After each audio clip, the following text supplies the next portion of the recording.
the good old days of saving money in real estate, gold, etc. are over, and then the future is about all about democratization of the markets or financialization of the savings, because now more and more asset classes or more and more savings instruments are available for the investors to put their money into. They, in olden days, suppose if you want to invest only in the real estate, there was a huge chunk of the outflow of the cash. Now suppose say you have something called as REITs, REITs, where you can invest your money. So I think this issue, you need to create more emphasize more on creating financial literacy, which is likely to result in a better financial planning. Now, especially with regard to investing in the equities, I will say that first thing is knowledge is very, very important for the investors. They should know what is that they are buying into, rather than just speculating or gambling or throwing darts in the darkness, something like that.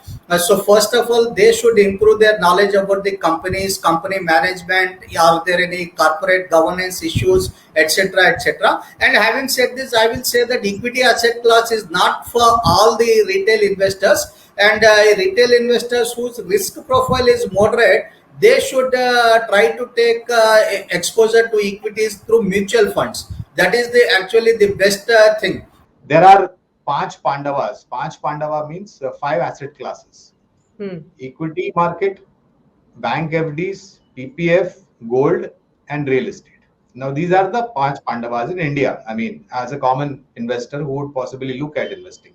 Sure. And when you compare the last 5-year, 10-year, 15-year data, I'm not saying this. This is the data which is available by AMFI. Comparatively, equity market investments, if done wisely, from a long-term point of view, an investment into good management companies with good business prospects and strategies, then I don't think equity market has disappointed those investors. And one of the best return has been created by investing into equity market. Only thing you have to take care is, first of all, one of the, again, principles on don't be greedy. Secondly, do a little bit of homework before you invest. And my one advice to all your viewers would be that investment into equity market exposes to all kinds of risk.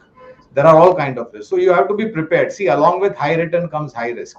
You cannot have low risk and high return. That kind of asset class is only a bubble. So keep these basic principles in mind and start saving. Don't start your expenses spending now. First, start saving and invest those savings into asset classes which are suitable to you according to your risk appetite, according to your time horizon, and according to your expectation of return. But please diversify into these 5 asset classes, and large portion, if you ask me, being an equity market guy, I would advise you to have a sizable portion of all your investments put together into equity market, either direct or one of the best products which are available now is mutual fund SIPs, and I think they are great wealth creators. I myself have 5 SIPs getting debited from my savings bank account every month, and I have realized that my investment has grown over the last 5 or 10 years that I have started doing this. So be a smart investor, be an informed investor, but at the same time, be a disciplined investor as well.